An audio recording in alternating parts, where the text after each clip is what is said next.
राज्यभर सध्या शिवसेनेचे पक्षप्रमुख आणि महाराष्ट्राचे माजी लाडके मुख्यमंत्री उद्धव ठाकरे यांचा होऊ द्या चर्चा हा कार्यक्रम सर्वत्र लोकप्रिय आणि जनमानसात परिणामकारक होतानाचं चित्र पाहायला मिळतंय। कोल्हापूर येथे नुकताच एका कार्यक्रमाचं आयोजन करण्यात आलं होतं आणि यामध्ये शिवसेनेच्या उपनेत्या आणि सोलापूर जिल्हा संपर्क प्रमुख संजनाताई घाडी यांनी सरकारवर चांगलीच सडेतोड टीका करत सरकारचं भांडाफोड केलाय। मुंबईत असलेलं रिझर्व्ह बँकचं कार्यालय उचललं, कुठे नेलं? गुजरातला। एअर इंडियाचं ऑफिस मुंबईतलं कुठे नेलं उचलून? गुजरातला। मुंबईतलं हिरा मार्केट कुठे नेलं उचलून? गुजरातला। मुंबईतलं कपडा मार्केट कुठे नेलं उचलून? गुजरातला। मुंबईतलं प्रमुख वित्तीय केंद्र कुठे नेलं उचलून? गुजरातला। मुंबईत होणाऱ्या मॅचेस वानखेडेमध्ये कुठे गेल्या रे बाबांनो? यावेळेला मॅचेस कुठे झाल्या? अहमदाबादला झाल्या। लक्षात घ्या, लचके तोडतायत मुंबईचे। आपल्याला वाटतं हे गेलं म्हणजे काय झालं, ते गेलं म्हणजे अरे बाबांनो, हे जेव्हा ऑफिसेस तिकडे हलतात ना तेव्हा हजारोने लोकांचे रोजगार तुटतात महाराष्ट्रातले। महाराष्ट्राला मिळणारी गुंतवणूक तुटते आणि फायदा गुजरातचा होतोय। महाराष्ट्राचं औद्योगिक म्हणजे ते म्हणतात ना, ते तू मेरी नहीं हो सकती तो किसी की नहीं, तसं चाललंय यांचं। मुंबई आमची झाली नाही तर मुंबई संपवायची, अशा पद्धतीचं टप्प्याटप्प्याने। आणि मग हे करताना त्यांना माहिती होतं हे जर करायचंय ना तर कोण अडसर आहे यांना? शिवसेना। बाळासाहेब ठाकरे यांची शिवसेना आणि अडसर असणार उद्धवसाहेब ठाकरे, महाराष्ट्रातले शिवसैनिक आदित्यसाहेब ठाकरे, आणि म्हणून शिवसेना संपवायचं यांनी ठरवलं। लक्षात घ्या, हे मोठं कारस्थान आहे। हे मुंबई महाराष्ट्राच्या विरुद्ध रचलेलं मोठं कारस्थान आहे। खरोखर आपल्या मुलांना उद्या गुजरातात नोकरीला पाठवणं परवडणार आहे का आपल्याला? आज मुलुंडमध्ये या भाजपचा आमदार आणि खासदार आहे, त्या मुलुंडमध्ये परवा आपली एक तरुण पोरगी गेली ऑफिस टाकायला। ती म्हणाली हे ऑफिस खाली आहे ना, मला हवंय। 4 गुजराती खाली आले, म्हणतात आम्ही असा निर्णय घेतलेला आहे की आमच्या बिल्डिंग मध्ये एकही मराठी माणसाला आम्ही दुकान किंवा घर देणार नाही। मुंबई तुमच्या बापाची आहे? मुंबई तुमच्या बापाची आहे? मुंबई आमच्या मराठ्यांची आहे। हो, सगळ्यात पहिला हक्क त्याच्यावर मराठी माणसाचा आहे। मुंबईकर, महाराष्ट्राची सगळी जनता ही सहिष्णू आहे। आम्ही सगळ्यांना बरोबर घेऊन जायला तयार आहोत, पण तुम्ही जर आमची अस्मिता पायदळीत उडवणार आहोत तर ही किंमत मोजायला आम्ही तयार नाहीत। मग तुम्ही अभ्यास केला पाहिजे, कोण आहे गुजराती, कोण, यांची कशी एवढी हिंमत वाढली? यांची कशी एवढी हिंमत वाढली बोलायची की मराठी माणसाला दुकान देणार नाहीत? जेव्हा आपण यांना सांगतो दुकानावर मराठी पाट्या लावा, तेव्हा मराठी पाट्या लावायचा खर्च परवडत नाही राव, म्हणून ते सुप्रीम कोर्टापर्यंत जातात। कोण यांचं नेतृत्व करतो? किरीट सोमय्या। मराठी शिक्षण शाळेत सक्तीचं करा हे जेव्हा उद्धव साहेब सांगतात तेव्हा त्याच्या विरुद्ध लढा कोण देतो? भाजपचा किरीट सोमय्या, की महाराष्ट्रात मराठीचं शिक्षण सक्तीचं करू नये? का करू नये? हे शिक्षण का सक्तीचं करू नये हा विचार त्या ठिकाणी आपल्याला आला पाहिजे। याच्या मागे कोण आहे? मग ते बघायचं असेल तर बघा की भाजपचे किती आमदार खासदार गैर मराठी आहेत, नगरसेवक गैर मराठी आहेत। म्हणजे ह्यांना ताकद देण्याचं काम हे लोक करतायत। आणि म्हणून मी म्हणते की तुम्हाला सगळ्यांना एकसंघ राहावं लागणार आहे। मग मराठी मतं तोडण्यासाठी ते काय करणार? उद्या उत्तर भारतीय गुजराती मतं एकत्र आणतील आणि तुम्हाला तोडलं जाईल, तुम्हाला तोडलं जाईल। तुम्हाला सांगितलं जाईल इथून कुठला तरी मनसे पक्ष येतोय, कोणतरी हिंदू नायक येतोय, कोणतरी मराठी नायक। कोण हे? गेले 50-55 वर्षापासून बाळासाहेब ठाकरेंची शिवसेना, स्थानीय लोकाधिकार समिती, विविध कामगार संघटना या अगदी शिवसेनेच्या शाखेमध्ये घरगुती नळापासून ते कौटुंबिक छळापर्यंत प्रत्येक विषयाला दररोज न्याय दिला जातो। दररोज आम्ही नाही पेपरमध्ये बातम्या छापून आणत, आम्ही न्याय द्यायचं काम करत असतो। आम्ही लोकांसाठी उभे असतो। आणि मग जेव्हा ही तुमची मतं त्या ठिकाणी एकत्र होतील त्यावेळेला माझे या ठिकाणी मोठ्या प्रमाणात उपस्थित असलेले मुस्लिम बांधव आहेत, त्यांनाही मला विनंती करायची आहे। त्या 2.5 वर्षाच्या काळात ज्या वेळेला उद्धव साहेब कोविडमध्ये काळजी घेत होते तेव्हा त्यांनी हा गुजराती आहे, हा उत्तर भारतीय आहे, हा मराठी आहे, हा पंजाबी आहे, हा मुसलमान आहे, असं काहीच पाहिलं नाही। त्यांनी एवढंच पाहिलं, ही माझी महाराष्ट्राची जनता आहे, हे माझं कुटुंब आहे, हे सुरक्षित राहिलं पाहिजे. या भ्रष्ट झालेल्या जनता पार्टीने खूप प्रयत्न केले. गणेशोत्सव साजरा होत नाही, हिंदुत्व धोक्यात आलंय. नवरात्र साजरा होत नाही, हिंदुत्व धोक्यात आलंय. मुसलमानांना बकरी ईद मुसलमान बांधवांना साजरी करायला देत नाहीयेत. शिवसेना अन्याय करते. असे वेगवेगळे फतवे काढून दंगली माजवण्याचा, अराजक माजवण्याचा त्यांनी प्रयत्न केला. पण मला आनंद आहे, मला अभिमान आहे त्या मुस्लिम बांधवाचा की त्यांनी कोणालाही अशा लोकांना भीक घातली नाही. कारण मला खात्री आहे, बाळासाहेबांनी त्यावेळेलाही उद्धव साहेबांनी सांगितलं की आम्ही कुठलं हिंदुत्व जपतो. ज्या वेळेला दंगलीच्या काळात काही मुस्लिम बांधव बाळासाहेबांना भेटायला गेले होते, बाळासाहेब पहिल्या मजल्यावर त्यांच्या बसले होते. शुक्रवारचा दिवस होता, दुपारची वेळ होती. त्या मुस्लिम बांधवांमध्ये कुजबूज सुरू झाली. साहेबांनी विचारलं, अरे काय रे तुमचं झालंय, कुजबूज चालले? तर म्हणाले, साहेब आमची नमाज अदा करण्याची वेळ झाली. मग काय विचार करताय म्हणाले. लगेच तिथल्या तिथे नमाज अदा करण्याची व्यवस्था केली आणि त्या मुस्लिम बांधवांनी त्या शिवसेनेच्या मातोश्रीच्या पहिल्या मजल्यावर आपला नमाज अदा केला. उद्धव साहेब म्हणतात, हे आमचं हिंदुत्व आहे, हे शिवसेनेचं हिंदुत्व आहे. हृदयात राम आणि हाताला काम देण्याचा प्रयत्न करायचा, हे आमचं हिंदुत्व आहे. होय, आम्हाला हिंदुत्व मान्य नाही. कुठलं हिंदुत्व मान्य नाही? गुजरातच्या गोध्रा हत्याकांडामध्ये ज्या बिल्किस बानोच्या 3 वर्षाच्या मुलीला आपटून मारलं, हे जर तुम्ही हिंदुत्वाचं रूप दाखवत असाल, आम्हाला मान्य नाही. बलात्कार केला, त्या 12 बलात्कारांना तुम्ही निर्दोष सोडलं आणि नुसतं निर्दोष सोडलं नाही तर या भाजपाच्या पदाधिकाऱ्यांनी त्या 12 बलात्कारांचा सत्कार केला. हे जर तुमचं हिंदुत्व असेल तर हे हिंदुत्व शिवसेनेला मान्य नाही. रक्षाबंधनला हेच भाजपाचे नेते सांगतात आपल्या नेत्यांना, आप जाइए और रक्षाबंधन के दिन ज्यादा से ज्यादा मुस्लिम महिलाओं से राखी बांध के लीजिए. आम्ही प्रश्न केला त्यांना, तुमची हिम्मत आहे? तुमचे हात पुढे सरसावणार असतील तर पहिल्यांदा बिल्किस बानोकडून राखी बांधून दाखवा.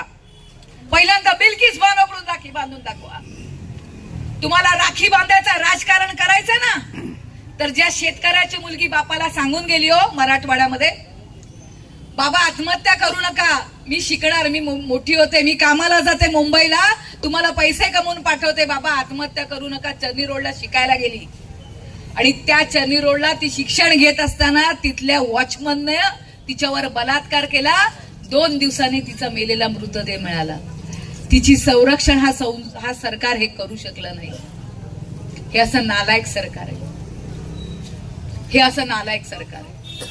नंदुरबार जिल्ह्यामध्ये माहेरहून सासरी निघाली मुलगी, संध्याकाळची वेळ होती, बापाला सांगितलं, बाबा घरी निघते मी आता, 2 तासात पोहोचली की तुम्हाला फोन करते. 1 तासाभरानं पोरीचा फोन आला, बाबा मला वाचवा, बाबा 4 नराधम माझी वाट लावतील बाबा. तिचा फोन बंद झाला. बाबाला कळे ना काय करू, पोरी बरोबर काय होतंय. धावत पोलीस स्टेशनला गेला. पोलीस स्टेशनला सांगतोय, माझ्या मुलीबरोबर काहीतरी वाईट होतंय, तिला वाचवा. पोलीस म्हणतात 24 तासाशिवाय काय करता येत नाही, फोटो पाठव, बघूया काय करता येतं का. माणूस दरदर जाऊन पोरीला शोधतोय, तेवढ्यात पोलिसांचा 2-2.5 तासाने फोन आला, इकडे ये, एक प्रेत झाडाला लटकलंय, फोटोवरून तुझी मुलगी वाटते, येऊन बघून शनाख्त करून जा. बाप तिथे गेला, बघतोय तर छिन्न विचिन्न शरीर झालेलं, कपडे झालेलं प्रेत त्या नंदुरबार मध्ये त्या झाडाला लटकत होतं. अहो फोडून सांगितलं, अहो बघा माझ्या पोरीकडं, तिनं आत्महत्या नाही केली, तिच्यावर बलात्कार करून तिला लटकावलंय कोणीतरी. तिचं पोस्टमार्टम तुम्ही याच पद्धतीने करा की तिच्यावर बलात्कार झालाय का बघा. पण त्या पोलिसांवर काय प्रेशर होतं, काय गलथान कारभार होता. त्यांनी पोस्टमार्टम मध्ये हेच दाखवलं की तिने आत्महत्या केली आहे, फाईल क्लोज केली आणि पोरीची बॉडी अंत्यसंस्कारासाठी बापाच्या हातात दिली. पण बापच तो कसला ऐकतोय पोरीला न्याय दिल्याशिवाय. 42 दिवस त्या गावानं आणि त्या बापानं मिळून ते प्रेत 42 दिवस मिठात पुरून ठेवलं आणि लढा दिला, आंदोलन केलं, मुलीचं पोस्टमार्टम नीट करा म्हणून. आणि 42 दिवस त्या प्रेताजवळ तो बाप अश्रू गाळत बसून राहिला. 42 दिवसांनी मिठातून ती प्रेत काढलं गेलं पोस्टमार्टम करायला. सरकारला जाग आली जेव्हा विधानसभेत त्याच्यावर आवाज उठवला गेला. ही सुरक्षा दिली तुम्ही महिलांना? ही सुरक्षा दिली? आपल्या शाळेतून पोरगा एक मेडल घेऊन आलं की आपण खुश होतो ना ताई? एक मेडल घेऊन खुश होतो. कुस्तीपटूंनी बाहेरच्या देशातून, मुली आपल्या कुस्तीपटू बाहेरच्या देशातून भारतासाठी मेडल घेऊन आल्या. आणि मोदीजींचा एक व्हिडिओ व्हायरल झाला, आप सब हमारा कुटुंब हो, आप सब देश का अभिमान हो. या मुली 2 महिने उपोषणाला बसल्या. लाथा बुक्क्यानी मारलं पोलिसांनी त्यांना. काय सांगत होत्या त्या? अहो, कुस्तीपटू फेडरेशनचा अध्यक्ष जो तुमच्या भाजपाचा खासदार आहे त्यांनी आमचं लैंगिक शोषण केलं. तुमच्या मुली आहोत ना, आम्हाला न्याय द्या. मोदीजींना वेळ मिळाला नाही. त्याच रस्त्याने लोकशाहीचं मंदिर मानणारा संसदेचं उद्घाटन करायला गेले 1 किलोमीटरवर. देशाच्या राष्ट्रपती द्रौपदी मुर्मू महिला होत्या. आम्हाला अभिमान वाटला, महिला राष्ट्रपती झाल्या. त्यांची गाडी पण त्याच रस्त्याने गेली हो. पण त्यांनाही वेळ मिळाला नाही की 2 मिनिटं या पोरींचं ऐकून घेऊया. त्यांचं आंदोलन उधळलं गेलं. त्यांना न्याय मिळाला नाही. त्यांनाही शेवटी सुप्रीम कोर्टात जावं लागलं. ही सुरक्षितता देताय तुम्ही आमच्या मुलींना? मणिपूर जो भारताचा भाग आहे, कुणी बघितले मणिपूरचे व्हिडिओ? 15-16 वर्षाच्या मुलींची निघते किनारे नग्न धिंड काढली जाते. नग्न त्यांच्या शरीराशी खेळत खेळत नग्न, पूर्ण नग्न करून शेतात घेऊन गेलं जातंय. 100 लांडगे तुटून पडतायत गिधाड त्यांच्यावर आणि तिथे त्यांना तुकडे करून टाकलं जातंय. 6 महिने मणिपूर पेटतंय. पण आमच्या मोदीजींना मणिपूरमध्ये जायला वेळ नाही. केंद्रीय गृहमंत्री एकदा जाऊन कुठे आले माहित नाही, आले आणि बाहेरच्या बाहेर निघून गेले. मणिपूर तसंच पेटतंय. महिलांवर अत्याचार तसेच सुरू आहेत. 15-16 वर्षाच्या मुलींचे लचके तसेच तोडले जात आहेत. ही सुरक्षितता आहे? नाहीतर मोदींनी मान्य करा. खरोखर ताईनी मगाशी शब्द वापरला, सडा फटिंग. याला सकाळी उठून कान खायला महागाई किती झाली सांगायला बायको नाहीये? की मुलींच्या इज्जतीची, इब्रतीची काळजी घ्यायला ह्याला पोरगी नाहीये? कशी कळेल याला पोरीची इज्जत काय असते, पोरीबाईची कशी कळायची? अशा लोकांना, अशा नतदृष्ट लोकांना तुम्ही उभे करणार आहात? अशा लोकांना तुम्ही मतदान करणार आहात? काय करतायत? विरोधात बोलायला लागले लोक की त्यांना ईडी सीबीआयचा धाक दाखवायचा. एखाद्यावर बलात्काराचे आरोप असतील, संजय राठोड, राहुल शेवाळे सारखा, त्याला ब्लॅकमेल करायचं, त्याला भाजपच्या मशीन मध्ये टाकायचं. गरा गरा गरा गरा मशीन फिरते, बाहेर आला की मंत्री, बाहेर आला की खातं. किरीट सोमय्या हैराण झाला. किरीट सोमय्या बोलले, अरे ये क्या हो रहा है नेताजी, मैं तो यहाँ पे मोदी जी आरोप करता हूँ, फाइल निकालता हूँ, उनका फाइल बनाता हूँ, और फाइल बाहर आती है तो आप उनको ले लेते हैं अपने पास और उनको मशीन में डाल देते हैं और मशीन से बाहर निकलते हैं, वो धुल जाते. तो किरीट सोमय्या बोलला, आता मला पण या मशीन मध्ये जाऊन बघायचंय कशी मशीन आहे. मी तुम्हाला वॉशिंग मशीन मध्ये टाकतो, साफ करतो. बघा, 70,000 कोटीचा आरोप मोदींनी केला दिल्लीत. कोणावर? अजितदादांवर. अजितदादा 2 दिवसांनी लगेच गेले बीजेपीकडे. मी तुमच्या बरोबर येतो. बीजेपीने लगेच त्यांना मशीन मध्ये टाकलं आणि बाहेर आला अजितदादा पवार महाराष्ट्राचे उपमुख्यमंत्री झाले. काय वॉशिंग मशीनचा किमिया बघायला. किरीट सोमय्या बोलला, मैं भी अपनी वॉशिंग मशीन में जाके देखता हूं क्या है. किरीट सोमय्या पण वॉशिंग मशीन मध्ये घुसला, गरा गरा गरा फिरला आणि दुसऱ्या बाजूने बाहेर आला आणि बाहेर आला तो असाच आला, कपडे आतमध्येच राहिले त्याचे मशीन मध्ये. बघितले की नाही व्हिडिओ? बघ, किती जणांनी बघितले व्हिडिओ? खरं सांगायचं, किती घाण व्हिडिओ होते हो, किती घाण व्हिडिओ होते. महिलांबरोबर विभत्स चाळे करताना नालायक नागडा होता. लाज वाटत नाही? परवा दहीहंडीत आपल्याच बायकांबरोबर फुगडी खेळायला हात पकडून बोलवलं त्याने बाईला. लाज शरम. एखाद्याने आत्महत्या केली असती. हे नेते नालायक. ह्या असल्या लोकांना तुम्ही मतदान करणार आहात का? भाजपाने हात ठेवला यांच्या डोक्यावर, म्हणजे ह्यांचं नागडे व्हिडिओ येऊ देत, हे महिलांबरोबर काय हे सगळे पवित्र झाले. मान्य करणार आहात का तुम्ही हे सगळं? तुम्हाला चालणार आहे का हे सगळं? असा महाराष्ट्र अपेक्षित आहे का तुम्हाला?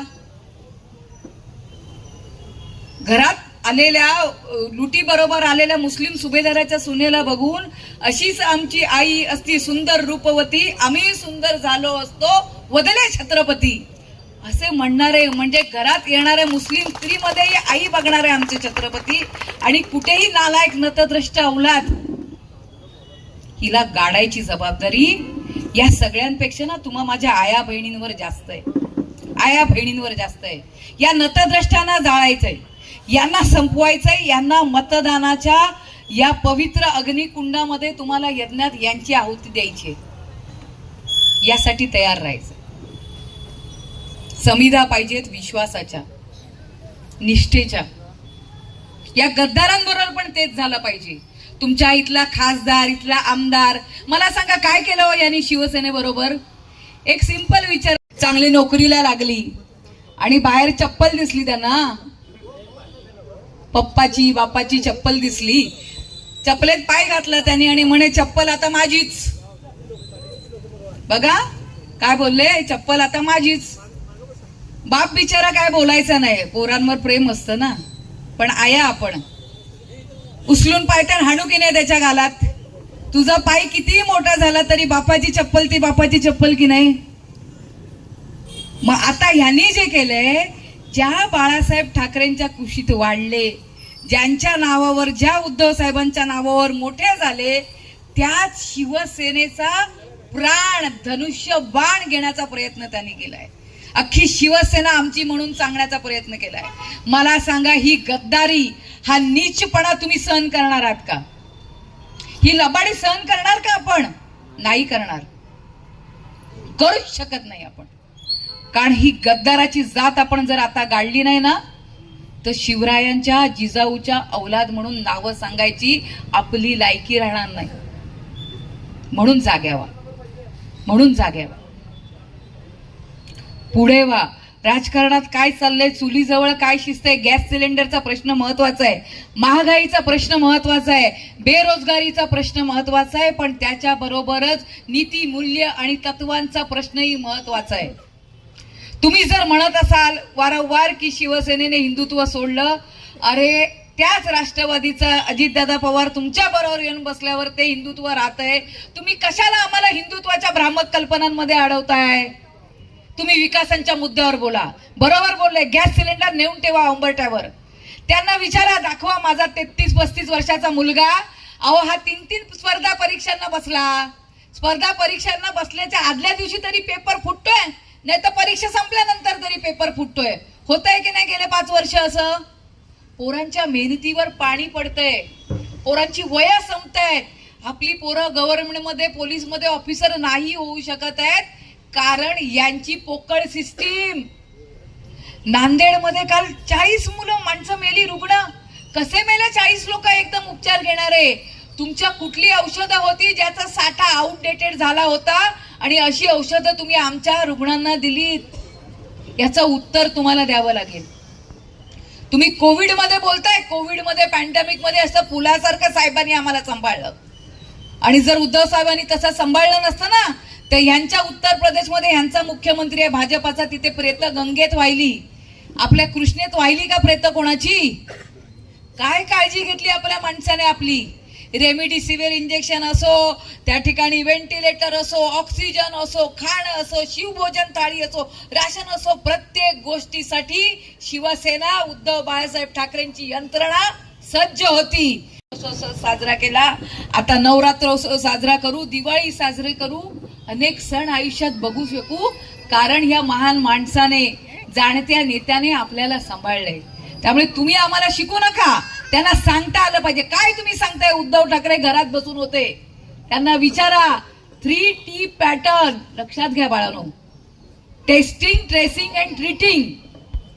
हे जे पॅटर्न धारावी आणि मुंबई महाराष्ट्रात आपण वापरलं, हे पॅटर्न नाही जागतिक आरोग्य संघटनेने मान्य केलं, नाही केंद्र सरकारने मान्य केलं, नाही केंद्रीय आरोग्य मंत्र्यांनी मान्य केलं, तर अखंड देशामध्ये हे पॅटर्न गाजलं. साता समुद्रापलीकडे फिलिपाईन्स देशाच्या झोपडपट्ट्यांना तिथल्या लोकांना कोविड नियंत्रणात आणण्यासाठी या हिंदुस्थानातला, या महाराष्ट्रातल्या आपल्या मुख्यमंत्री उद्धव साहेब ठाकरेंनी आणलेला हा 3T पॅटर्न तिकडे उचलावा लागला. हा गौरव आहे आपल्या महाराष्ट्राचा. GST मुळे गरोदर बाई हॉस्पिटलमध्ये कळा आल्यावर ऍडमिट झाली की ऍडमिट झाल्यावर पहिलं बिल येतं त्याला GST लावून येतो. ते बाळ झालं की त्याला जे अंगडं टोपरं घालतात त्याला GST लावून येतो. त्याला जो कॅल्शियमचा पहिला डोस देतात त्याला GST लावून येतो. त्याला जी डाळ खिचडी खायला घालतात त्याला GST लागतो. डाळीला, तांदळाला, तेलाला, सगळ्याला. त्याला शाळेत घाला, शाळेची फी भरा, त्या फीला खाली GST लागून येतो. त्याला शाळेचे कपडे घ्याल, त्याला स्कूल बॅग घाल, त्याला शूज घ्याल, त्याला वया घ्याल, त्याला पुस्तकं घ्याल, त्याला पेन्सिल घ्याल, पेन घ्याल, एवढंच काय त्याला खोड रबर आणि शार्पनर घेताना बाबांनो त्याला सुद्धा GST लागून येतोय. ही महागाई आहे. या GST मुळे ही महागाई वाढली आहे. एवढ्यालाच नाही लागत, या सगळ्या कटकटीतून उठून माणसाने जीव सोडला तर तिथून स्मशानात नेईपर्यंत जेवढं प्रेताच्या अंत्ययात्रेला सामान लागतं त्या सगळ्या सामानाला GST लागतोय. हा विकास होता यांचा. जन्मापासून मृत्यूपर्यंत टॅक्स, म्हणजे जिवंत माणसाला जगायला द्यायचं नाही, मेलेल्या माणसाला सुखाने मरायला द्यायचं नाही. ही जर यांची नीतिमत्ता असेल, हे जर यांचं राजकीय विश्लेषण असेल, याचा हिशोब आपल्या सगळ्यांना घ्यावा लागेल. याचा हिशोब तुम्हाला घ्यावा लागेल. यासाठी सतर्क राहा, तयार राहा.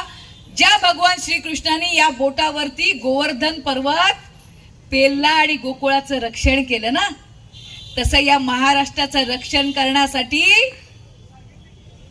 लोकशाहीचा हा गोवर्धन पर्वत तुम्हाला पेलावा लागेल या बोटावर. हे बोट तुमचं करामत करू शकतं. कधी? मतदानाच्या दिवशी ज्या वेळेला तुम्ही मतपेटीवर त्या ठिकाणी ते बटन दाबणार आहात ना, त्यावेळेला पक्का विचार करून फुल सगळं वसूल करायचं यांच्याकडून. महागाई काय, माझ्या पोराच्या वाटशीत रोजगार घेऊन गेलात काय, माझ्या पोरींना असुरक्षिततेची भावना तुम्ही निर्माण केलीत काय, आमच्या महाराष्ट्रामध्ये गद्दारीची बीजं पेरलीत काय. ज्या शिवरायांनी महाराष्ट्राचं स्वराज्य स्थापन करायला सुरत लुटली, त्या सुरतला जाऊन या नालायकांनी महाराष्ट्राची इमान आणि इबरत लुटली. यांना धडा शिकवण्यासाठी वापर करा. लोकशाहीने दिलेला, संविधानाने दिलेला सगळ्यात महत्वाचा अधिकार. आणि लक्षात घ्या, या वेळेला जर तुम्ही चुकलात ना, पुढच्या वेळेला तुमच्याकडे मतं मागायला सुद्धा कोण येणार नाही. कारण जो जिंकेल त्याला हे खरेदी करणार आणि त्यांच्या बरोबर सत्तेत जाणार. कशाला विचारायला येतात मतदार राजा? तुमचं मतदान त्यांना गरजच लागणार नाही. प्रचंड पैसा PM केअर्सच्या माध्यमातून जमा करून ठेवलेला आहे, हवा तसा खर्च करणार. आताही लक्षात ठेवा, 50 खोके 100 खोके नाहीत, गुजरातला हात हलवत गेले नाहीत आणि गोव्यावरून हात हलवत आले नाहीत. 50 खोके नाही, 100 खोके यांच्या घरात गेलेले आहेत. इलेक्शन मधून बाहेर पडतील, तुमचे चेहरे बघितले जातील, ठरवलं जाईल काय रे याचा भाव, हा 1000त मॅनेज होईल, हा 500 मध्ये, हा 2000, हा 5000, याची थोडी 2-4 माणसं जास्त आहेत, हा 10,000. अरे हा मटन बिर्याणीत सेट होईल, हा चिकन बिर्याणीत सेट होईल. सेट होणार का? एवढीच व्हॅल्यू आहे का आपली? खरं आहे की नाही बाबांनो? राजानो, तुमचं मतदान ज्या वेळेला तुम्ही देणार आहात, ही तुमची पोरं बाळा बाजूला घेऊन बसलायत, यांचं भविष्य दावणीला लावताय, एवढं लक्षात ठेवा. चर्चा करा, जी गोष्ट सांगितली त्याची सत्यता पडताळा. आणि उद्यापासून सुरू रेशन दुकानावर असेल, नळावर असेल, विहिरीवर असेल, सावडीवर असेल, टपरीवर असेल, दुकान जिथे भेटाल तिथे चर्चा झाली पाहिजे. हेच सांगतोय आम्ही. बस हो गई मोदी जी आपकी मन की बात, अभी चलेगी जन की बात. अभी महाराष्ट्र की जनता जान चुकी है. क्या? लाखों का चश्मा, करोड़ों का सूट. मोदी जी क्या पहनते हैं? लाखों का चश्मा, करोड़ों का सूट, सुबह से शाम तक झूठ ही झूठ. महाराष्ट्रातल्या जनतेने हे ओळखलेलं आहे. तुमचा हिशोब करायला आम्ही सगळेजण सज्ज झालेलो आहोत. हा निरोप त्यांना केला पाहिजे आणि हेच या होऊ द्या चर्चेचं अभिप्रेत असलेला रिझल्ट आहे.